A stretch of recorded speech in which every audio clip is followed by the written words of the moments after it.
Assalamualaikum warahmatullahi wabarakatuh. Alhamdulillahirabbil alamin. Assalatu wassalamu ala asrafil anbiya wal mursalin sayyidina Muhammadin wa ala alihi wa sahbihi ajma'in. Amma ba'du. Hadirin dan hadirat jamaah subuh rahimakumullah. Alhamdulillah, meskipun hujan rintik-rintik, jamaah masih cukup banyak. Jamaah masjid datang ke masjid melangkahkan kakinya ini. Alhamdulillah. Inilah tanda-tanda penghuni surga itu yang kayak gini. Datang dalam kegelapan malam, subuh datang ke masjid. Karena memang diabadikan dalam hadis yang sangat populer yang sering dibacakan, inna syaddal lil munafikin, sesungguhnya yang paling berat bagi orang munafik katanya adalah salat subuh dan isya. Itu hadis itu sangat hadis. Seandainya tahu apa yang ada di salat isya dan subuh itu, niscaya itu akan datang ke masjid ini walau habwan katanya, meskipun dia merangkak. Saking besarnya pahalanya itu, saking besarnya datang, saking diperlihatkan sama Allah, ini pahalanya solat subuh berjamaah, ini datang untuk merangkak. Saya sering sampaikan betapa ini salat sunatnya saja, salat sunatnya qabliyah subuh 2 rakaat salat subuh di sisi Allah itu khairum minad dunya wa ma fiha, kata Rasulullah. Lebih baik daripada dunia dan isinya. Lebih baik daripada dunia dan isinya. Kita sering sampaikan berkali-kali bahwa salat khairum minad dunya wa ma fiha. Seandainya lembaga eksekutif legislatif itu rajin jadi jamaah subuh kayak gini, insya Allah itu negara ini tidak carut-marut kayak gini, ya. Nah, ya jangan seandainya kagak gini rajin sholat subuh berjamaah seperti itu, jamaah dengerin majelis taklim, insya Allah, ya. Rasulullah sallallahu alaihi wasallam bersabda, ya, kullu ummati yadkhulul jannah illa man aba. Saya sering sampaikan hadis ini. Semua umatku akan masuk surga, illa man aba, kecuali yang enggan tidak mau masuk surga. Wah, ada orang yang enggan mau masuk surga juga, ya. Itu surah hadis muttafaqun alaih. Semua umatku itu akan masuk surga, illa man aba, kecuali orang yang enggan tidak mau masuk surga. Statement Rasulullah itu menimbulkan pertanyaan dari para sahabat. Mayyaba ya Rasulullah, katanya. Siapa yang enggan masuk surga? Kok ada orang enggan masuk surga? Ditanya oleh sahabat. Rasulullah menjawab, wa man ata'ani yadkhulul jannah wa man asani faqad aba, katanya. Jadi barang siapa yang taat kepadaku itu akan masuk surga, dan orang yang bermaksiat kepadaku itu sudah enggan masuk surga. Bagaimana maksiat kepada Rasulullah? Dikatakan dalam Al-Quran, in kuntum tuhibbunallaha fattabi'uni yuhibbukumullah wa yaghfir lakum dunubakum. Jika kamu ikut cinta kepada Allah, fattabi'uni, ikutin aku Muhammad. Ya, ikutin aku. Ngikutin apa yang di sunnah-sunnah Rasulnya semua yang diperintahkan di Al-Quran. Kalau ngikutin Rasulullah, apa kelanjutan ayat itu? Wa yaghfir lakum dunubakum. Allah kan, in kuntum tuhibbunallaha fattabi'uni yuhibbukumullah. Allah akan cinta otomatis kepada kamu. Jadi kalau ikut kepada itu, otomatis Allah akan cinta kepada kita yang ngikutin Rasulullah. Kalau sudah cinta Allah kepada kita, yaghfir lakum dunubakum, diampuni dosa kita. Ini kan berat dengan dosa, Pak. Kalau sudah dosa diampuni, aman kita, sudah aman. Yaghfir lakum dunubakum, itu statementnya Allah di Al-Quran. Bagaimana orang yang enggan? Coba yang enggan. Illa man aba, katanya. Kecuali yang enggan tidak masuk. Wa man asani faqad aba. Barang siapa yang bermaksiat kepada Rasulullah, apa maksudnya bermaksiat di sini? Sungguh-sungguh dia enggan tidak masuk. Contoh yang bermaksiat. Afatakfuruna bi ba'dil kitab wa afatu'minuna bi ba'dil kitab wa takfuruna bi ba'dil kitab. Apakah kamu mengimanin, kata Allah di Al-Quran, iman terhadap sebagian ayat ini, kafir terhadap ini. Jadi ayat itu dipilih-pilih. Wah, ini jangan ayat keras, jangan. Oh, gini. Padahal Quran itu rata. Quran itu. Apa kamu mengkafirin? Apa kamu iman terhadap ayat ini dan kafir terhadap ayat itu? Jadi ayat itu dipilih-pilih, Pak. Oh, tidak mau, ini jangan. Bahkan saya komunikasi langsung, pernah berbicara sama Ustadz kita, guru kita, pernah ngajar di sini, kayak Dr. Azami Samion. Kalau di TV itu dipesan, jangan ini Pak, yang ini jangan. Dipesan, itu ngomong sendiri ke saya. Bahkan kalau di DPR katanya teman-temannya ada ngomong sama orang Islam, ngeluarin selintir ayat aja, menggunakan ayat di sana di gedung DPR ngomong, ini kalau bukan ngomong ke orang kafir, Pak, ngomong sama-sama Islam. Jangan di sini bukan masjid. Jangan ini yang ngomong sendiri itu, ngomong saya, kuping saya, bukan kata orang, dengar sendiri. Jangan, ini bukan masjid katanya. Jadi apakah malapetaka itu Pak? Kalau kayak gitu, jangan bukan masjid.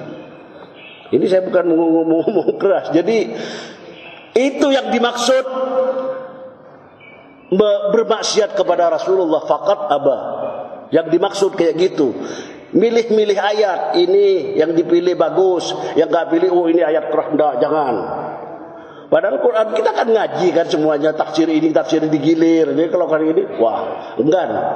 Ya kadang-kadang ada ustaz sendiri menyampaikan ragu-ragu, takut menyampaikan, sudah sampaikan apa yang ada di kitab itu. Sampaikan kita. Ya kan gitu, Pak.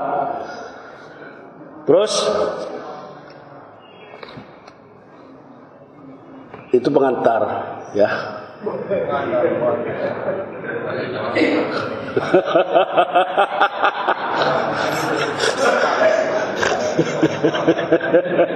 Katanya nah, ya ini kan libur ya, hujan lagi kan. Kalau hujan kayak gini kan doanya makbul sambil dikir kan gitu. Ya. Soalnya dipesan sama koordinator kawan jatuh jangan kultum katanya. Ini libur ya, dia maunya sudah.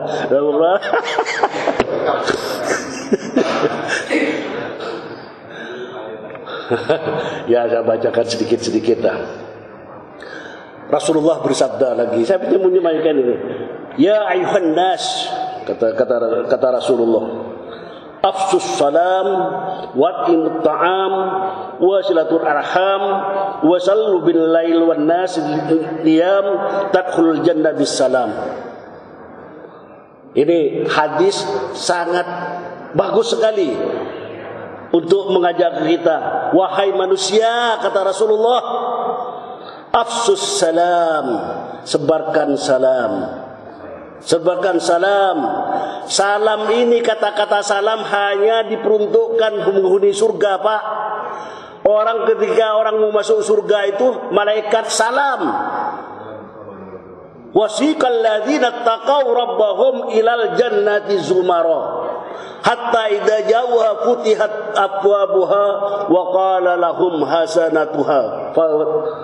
Qala alam yatikum rasul ada. Dah. Wasiqal ladzina taqaw rabbahum ilal jannati zumara hatta jauha wa futihat abwabuha wa qala khazanatuha salamun alaikum tibtum fadkhuluha khalidun. Jadi ini omongan malaikat kepada orang-orang yang bertakwa, ya. Omongan salam, masuk omongan sudah tidak repot, langsung salam, salamun alaikum. Itu malaikat kepada penghuni calon penghuni surga. Lain ketika orang-orang penghuni neraka itu wasiqal ladin wasikal ladina kafaru ila jahannam zumara. Itu nanti ditanya kenapa kamu gini. Tanya pertanyaannya. Waduh, sudah banyak pertanyaan aja, sudah belepotan, Pak.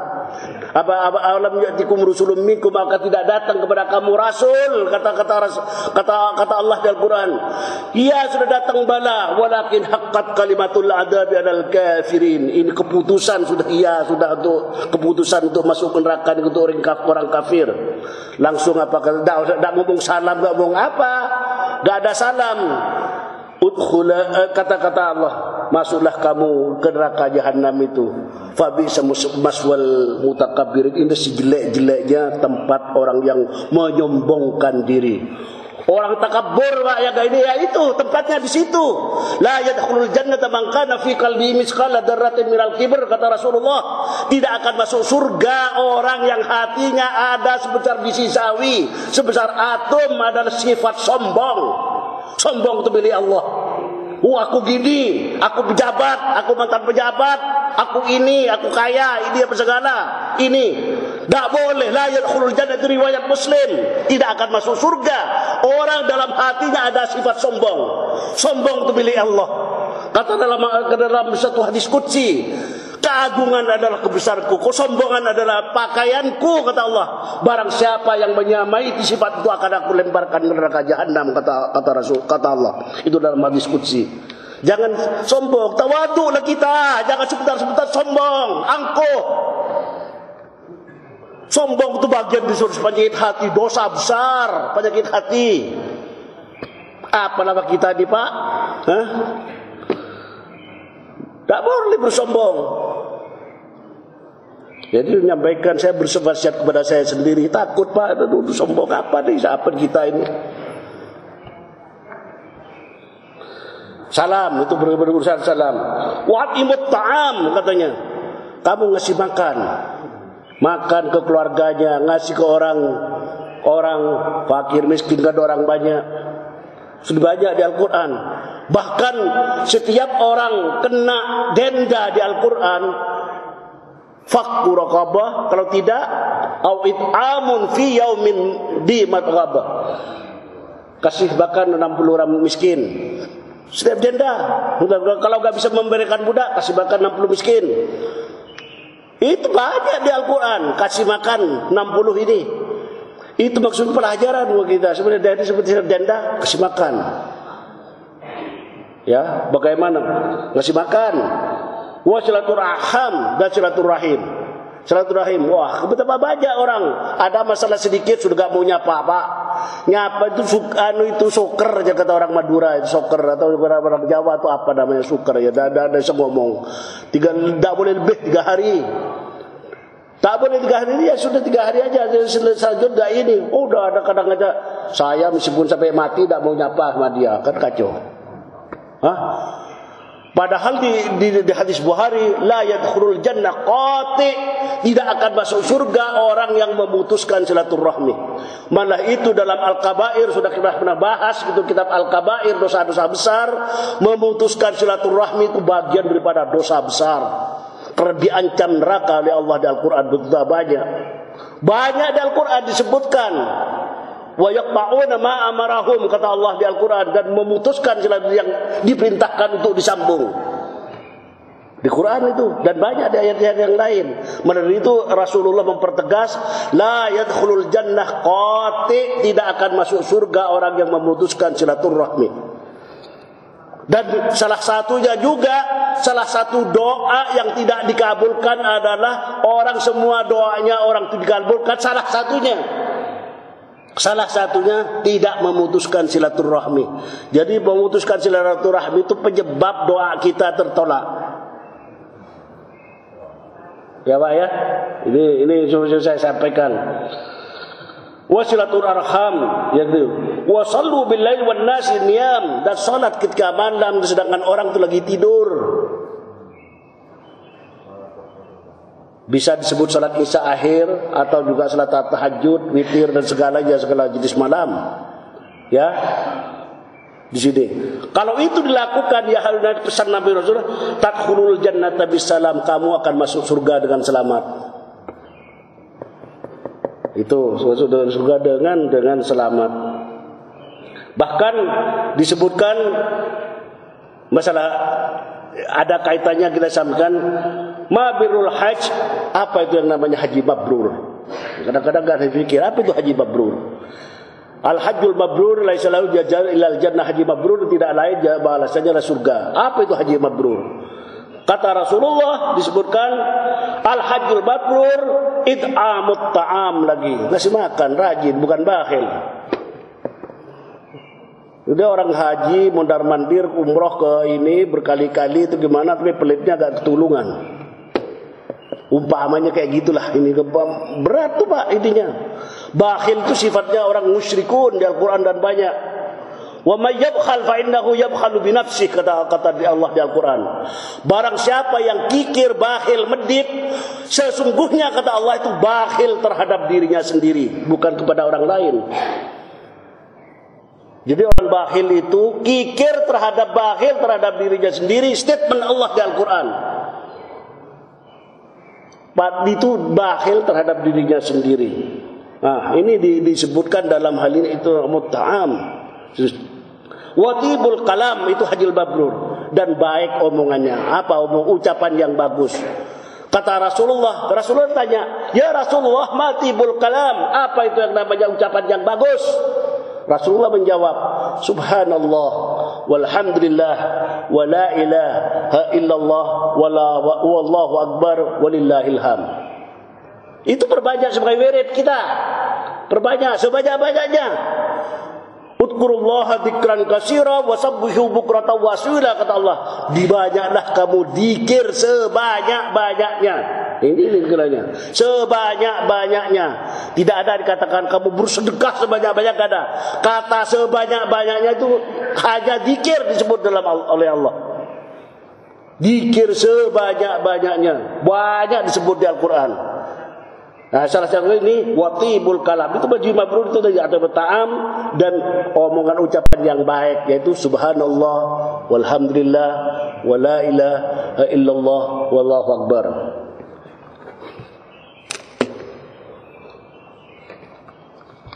Ini saya mengambil sebagian di kitab Ihya Ulumuddin ini ya, kitab Ihya Ulumuddin, kajian kita bab kitab al halal wal haram. Ngambil pengantarnya aja di ini halal wal haram. Ini Imam Ghazali di bab ini, Imam Ghazali dalam kitabnya mengambil suatu ayat, qala Allah Ta'ala, "Qulu min thayyibati wa'malu salihah." Makanlah kamu yang baik-baik dan beramal solehlah. Imam Ghazali berkomentar dalam ayat ini, maksudnya qulu minat thayyibat, makanlah kamu yang halal dan beramal soleh.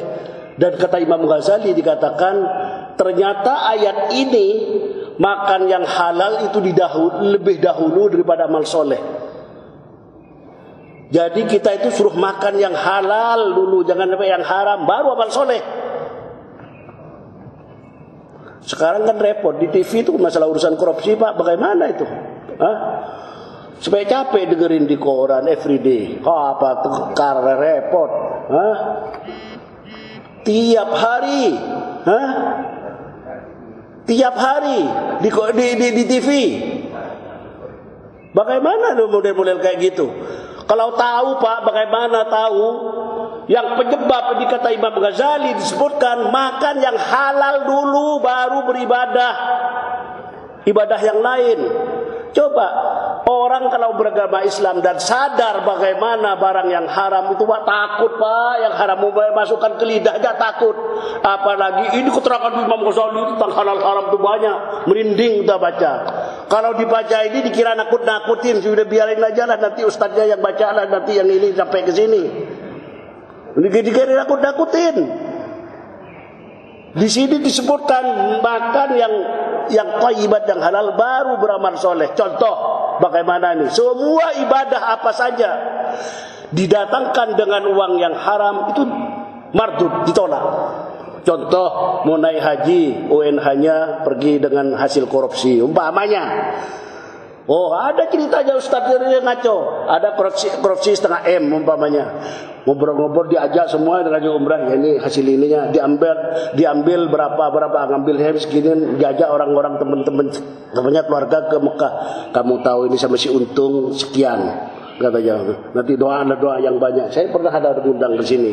Dikira dengan ongkos yang haram itu bisa diterima. Di kitab Ihya Ulumuddin ini salah satunya haji mabrur itu ongkosnya nomor 1, ongkos yang halal. Ya. Bahkan di kitab ini disebutkan ini pakaian yang dipakai untuk sholat dari yang halal. Bahkan di kitab ini disebutkan ada satu hadis, seandainya ini pakaian ini 10 dirham, kata Imam Ghazali. Di sini saya baca tadi, seandainya ini pakaian ini 10 dirham, 1 dirham itu dari yang haram, itu menyebabkan sholatnya gak diterima. Takut Pak kalau baca kayak gitu. Jadi bagaimana kalau berpikiran orang berkorupsi bertriliun-triliun, bermiliar-miliar, untuk apa? Wong dimakan ini semuanya gak bisa itu. Disedekahkan bukan sedekah, gak bisa. Ini bukan umrah, menyampaikan Pak. Mendingan istilahnya maaf aja, mendingan makan singkong tapi halal. Hah? Loh iya, apalagi roti yang halal umpamanya, apalagi steak yang halal, ya kan gitu Pak. Yang penting halalan thayyiban. Ketika halal, alhamdulillah, untuk gimana masuk. Makan yang halal, bahkan disebutkan wala ta'kulu amwalakum bainakum bil batil, kata Allah di Al-Qur'an. Ini di ayat yang lain. Janganlah kamu memakan harta-harta dari kamu sekalian, bainakum, di antara kamu, bil batil, dengan batil, dengan cara yang haram. Masalah cara haram sudah dijelaskan, sudah paham semua lah. Itu gimana? Hah? Sudah paham. Iya, paham kalau dijelaskan, paham. Apalagi pengajian fikih muamalat nanti sudah jelas. Disebutkan tuh mana yang ini fikih muamalat jelas, ya. Jelas disampaikan kayak gitu. Di ayat-ayat tentang yang haram itu banyak sekali. Bahkan disebutkan dalam satu hadis, daging yang tumbuh dari makanan yang haram, fannaru maswallahum. Itu neraka yang utama itu yang menyambarnya, akan disambar oleh api neraka pertama kali daging tumbuh ini dari yang haram. Naudzubillah min dalik. Insyaallah kita ini ndaklah pengajian orang kita ini pengajian tiap hari, masa enggak tahu bagaimana yang ini. Pengajian apa yang enggak ada di sini? Kalau diikutin semua lengkap dah. Hah? Lengkap. Kalau sudah denger dablek ya tahu. Hah? Menyampaikan ini udah dablek, masih pilih-pilih, termasuk pilih ayat afatuk minu bi badil kitab wa takfuru bi badil kitab. Apa kamu beriman dengan ayat yang ini tapi kamu mengkafirin ayat ini, milih-milih. Wah, lain lagi ceritanya. Wah, kalau disampaikan ayat ini keras katanya. Gawat, ini keras. Gimana ayat masa dilompat-lompat? Ya. Ini mungkin sudah mulai agak keras, tak enak juga ya. Ini pesan-pesannya. Hah? Hah?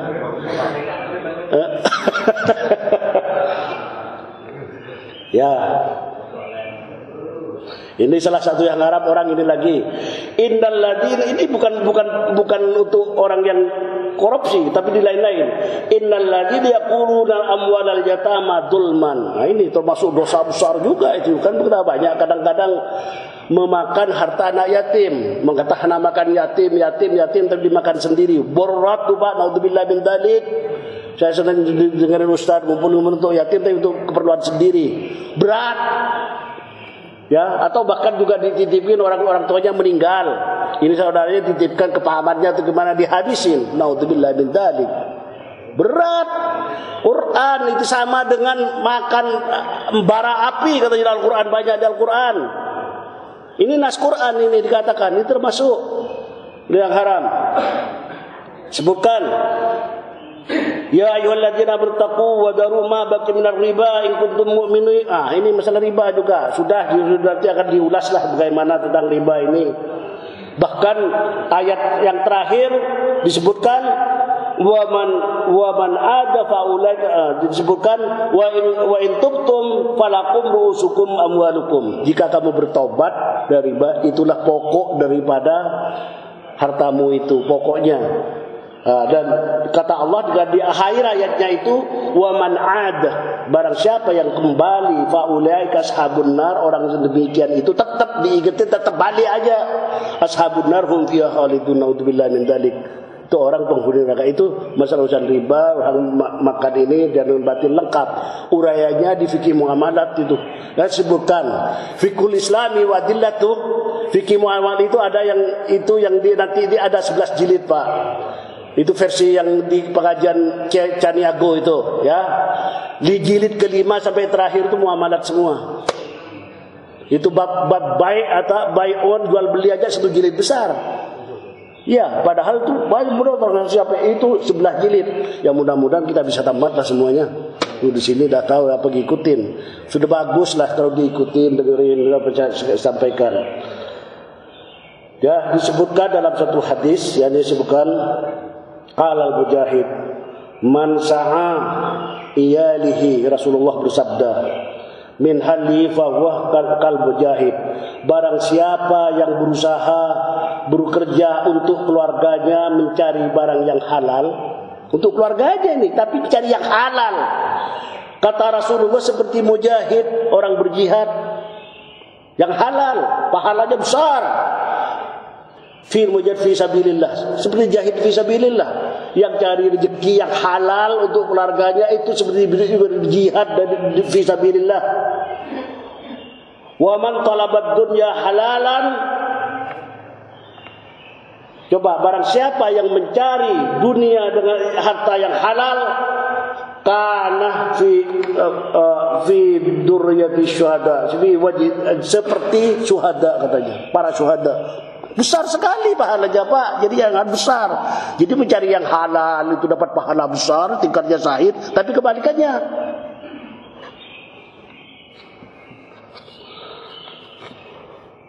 Kata Rasulullah sebutkan, mang akal halalan arba'ina yauman, barang siapa yang makan yang halal 40 hari aja makan yang halal. Makan yang halal arba'ina yauman. Wajib ditabilah hikmat, dia oleh Allah dikasih hikmah dan sampai dari hatinya min qalbi ala lisanihi. Di mana cara cahaya hikmah menangkap pada mana ini istilahnya mencahaya hikmah dari lisan sampai ke hatinya. Maksudnya dalam hal ini bisa dia kalau di Al-Qur'an bisa membedakan hak dan yang batil. Itu. Jadi peka tuh hatinya, peka. Bagaimana itu dikasih sinar oleh Allah. Langsung disinar, peka. Oh, ini halal, ini bisa. Istilah Al-Qur'an, in tattaqullah, kata Al-Qur'an dengan yaj'al lahu furqanan. Di ayat Al-Qur'an. Jika kamu bertakwa kepada Allah akan menjadikan al-furqan, pembeda antara hak dan yang batil. Ini salah satunya. Jadi kalau sudah makan yang halal 40 hari, Allah itu kasih hikmah dan sampai bersinar dari lisan sampai dari lisan ke hatinya. Disebutkan di sini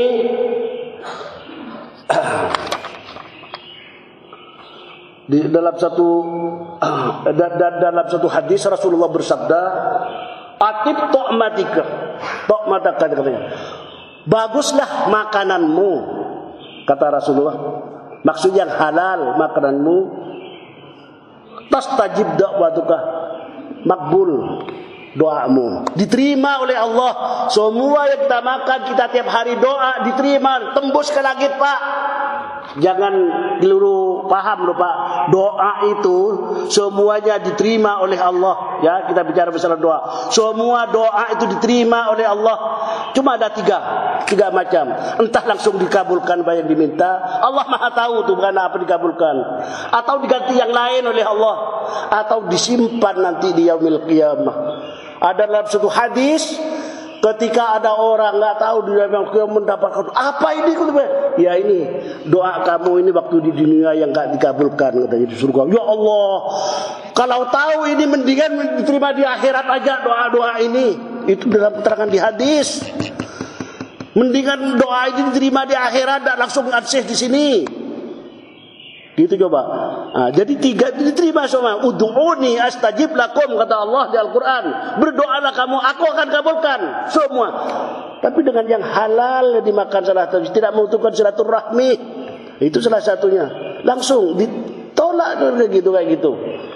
Tidak diinin, Pak, ya.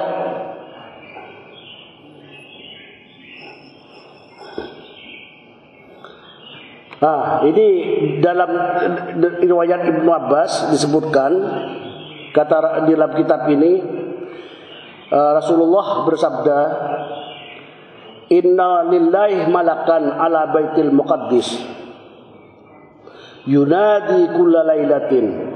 Sesungguhnya Allah memiliki malaikat di baitil muqaddis, ya, malaikat. Yunadi kulli lailatin, dia menyeru tiap malam. Itu di sini kita kata, man akal haraman lam yaqbal minhu sarfan wala adlan. Barang siapa yang makan yang haram tidak diterima, itu baik keutamaan atau wajib. Bahkan ulama makan sarfan wala adlan ini yang sunat atau yang wajib. Yang disebutkan di sini di kitab Ihya Ulumuddin ini disebutkan, kullu lahmin nabata min haramin fannar aula bihi. Setiap, kata Rasulullah, ini hadis yang sangat populer yang sering disampaikan oleh para ustaz, setiap daging yang tumbuh dari yang haram fannar aula bihi.